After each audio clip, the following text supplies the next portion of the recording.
Here's another interesting Ukraine story. Now, this is from Sky News. I apologize, but they have a reporter who is, as you can see, in Moscow, talking about the readout of a call that Donald Trump had with Vladimir Putin, that they described from the readout of the call from the Russian perspective as a call filled with flattery, wishing his wife like happy birthday, saying like, oh, I'm sorry about what happened with the shooting. We would love to help you in your negotiations with the Iranians. You are such a wise man for continuing the ceasefire, and just like continual flattery that they say analysts are pointing to the idea that this is meant to try to get the Trump administration back closer with Putin, even though the Trump administration right now is removing sanctions on Russian oil tankers. That might not be enough to salvage what the Russians want to see completed with its war effort, at least for the time being, especially if it doesn't last forever, which it will not. That they're trying to get the administration to align closer with the Kremlin in order to bring about an outcome that's favorable to them, because they understand that the war is dragging on, and that's quite a difficulty.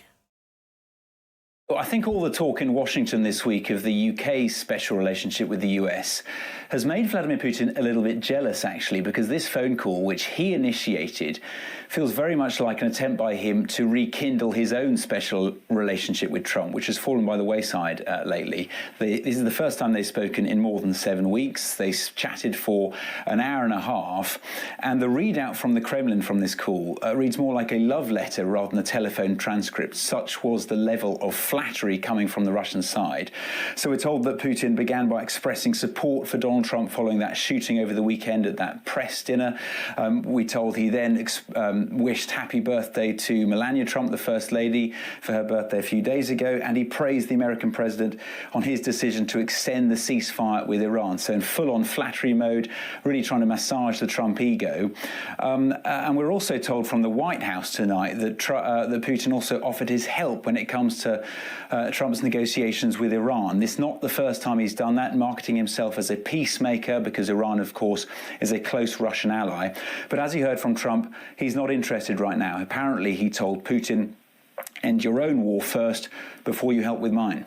Yeah, Ivor, what's also interesting is in the last few days, we saw the Iranian foreign minister visiting Moscow, speaking with Vladimir Putin.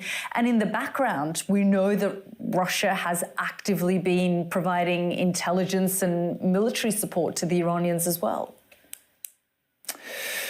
Yeah, that's right. Well, of course, as I say, Iran is a very, very close ally of Russia's, and they're in a bit of a pinch here because they don't want to provide too much support to Iran, because they don't want to risk upsetting Donald Trump, who they need when it comes to Ukraine, which remains Vladimir Putin's top priority. And that's really, I think, the reason why Putin is making this call. That's the key question here. Why is he making this call, and why now? And the answer, judging by the conversations I'm having with diplomats and analysts here, is because Putin right now, when it comes to Ukraine, needs help. He knows that time is not on his side. And the reasons for that are because the Russian economy, despite the windfall recently from the spike in oil price, continues to go from bad to worse. Ukraine's ability to harm Russia with their drone attacks continues seemingly to increase.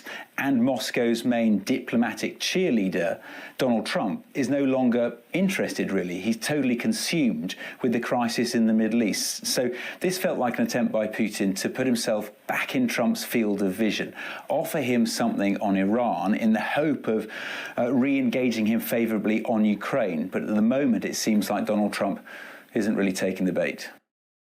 This is interesting on a few accounts, okay?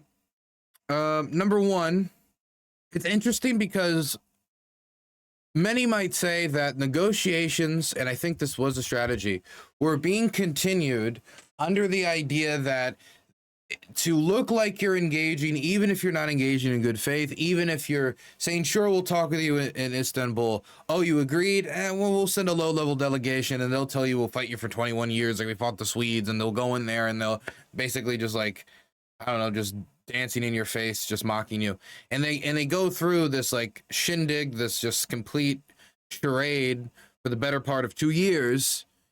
in order to drag out negotiations in a way that delays an American response. Because if the Russians just said, we don't want to negotiate, we don't care, that might force Trump's hand because he doesn't want to look weak on an issue where the majority of the American people are overwhelmingly sympathetic to the Ukrainians. The vast majority of Americans hate Vladimir Putin, and he already has a reputation of being weak on the Russians for a myriad of old scandals and new scandals.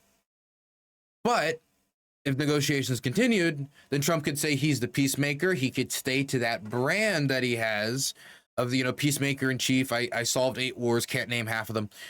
That brand could maybe still have some value, and he could have an excuse as to why he is not, actually doing anything to end the war like he promised on the campaign trail. If one side doesn't agree to a ceasefire, we'll help up the other side. Okay, the Ukrainians agreed to ceasefire, Russians did it, now what? Well, nothing. Nothing at all, actually. So I think that it's interesting that they have seemingly come to the conclusion, and I'm not saying this for sure, but it does seem that way, that just allowing negotiations to work as a tool to inevitably and endlessly delay a result because the Ukrainians will collapse might not be an outcome that is necessarily viewed as guaranteed by the Russians, or even if they still view it as very likely and they'd still try for it, even though I don't think they'd view it as necessarily 100% guaranteed if they would start maybe engaging in this way, unless they believe that to continue the war at this point would be very painful, very costly, whether it would result in a loss or a success. He might still be delusional enough to believe that it's impossible for the Russians to lose, that he can still push the war to its goals. He can still subjugate Ukraine.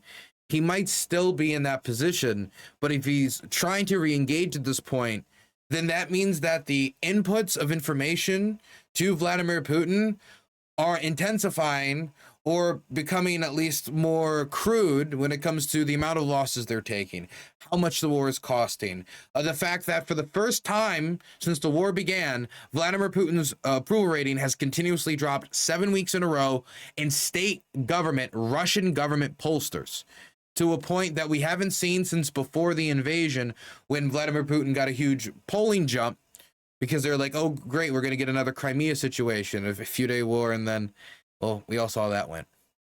Either way, I think that the circumstances of the economic pressure and the economic drain the state is facing in trying to supplement the war, and the fact that if it goes under $100 a barrel, the Russian government is going to have trouble funding this operation. They're going to have trouble funding this into 2027, into the longer periods of time.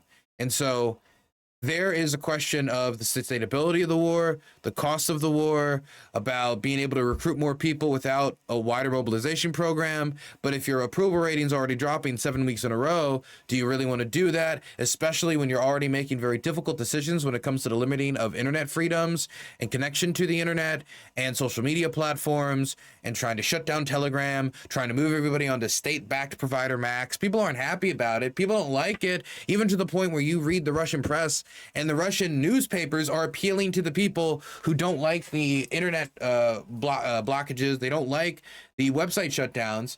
And so they make headlines on the front covers about it to try to get those people to read their articles trashing it. So and not to mention, when they do trash it, of course, they're only allowed to blame the Duma. They don't ever blame Putin. But still, the fact that these policies are being thrashed, it's not impossible to connect this to the main political figure in the country with the majority of the power. So there's societal pressures, there's economic pressures, which compound the societal pressures. There is a loss of personnel that could continue to increase, and the advancement rate for their soldiers are not that fast. They're not advancing at a fast rate. It does not look like at a current rate of advance that there would be a cessation of hostilities in this year. And that would mean the war dragging into 2027. How deep into 2027? Who knows? Who knows? But it looks like it's going to drag into 2027. And at that point, Trump might not have the same influence as he had right now. Maybe he doesn't have the House. Hell, maybe he doesn't even have the Senate. And considering what certain Republicans believe about the war in Ukraine, is it impossible that there could be a veto-proof majority for Ukraine aid? Is it impossible that a priority could be held hostage to get it through the House? So I think that there's even a possibility of legislative pressures that could be making the Russians think, well, we're not willing to secede on victory because we still want victory. We're not willing to secede on our demands, both for historical reasons, stubbornness, and the stability of the regime. But maybe we can re-engage Trump so he comes back to the table and forces the Ukrainians to give up the Donbass so we can have a break, because right now they're not liking the fact that the Ukrainians are throwing like 189 drones at them one day, 147 drones at them another day, hitting oil refineries all across the country, hitting oil export terminals, which they didn't hit during the Biden administration, but they are hitting now. And they're hitting them in the components that are most vulnerable. And they're having quite some success, at least doing billions upon billions of dollars worth of damage monthly. Last month, it was $2.3 billion worth of damage estimated. Estimated, of course. There's another reason, by the way, I think that this is the case. And this is something that is somewhat timed. I think that the May 9th victory parade is now only, 9 to 10 days away. And if it's only 9 to 10 days away and the Russians want to have a parade where these long-range drones don't end up attacking the parade, hitting some of these soldiers marching. I mean, the Russians have already announced that they're not going to have tanks. They're not going to have a bunch of heavy armored vehicles at the event.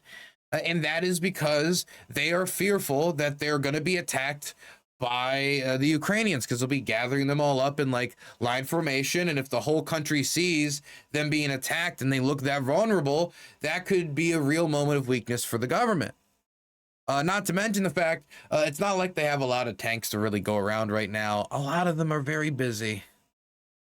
But I'm sure they can roll out some museum pieces, T-34s and such.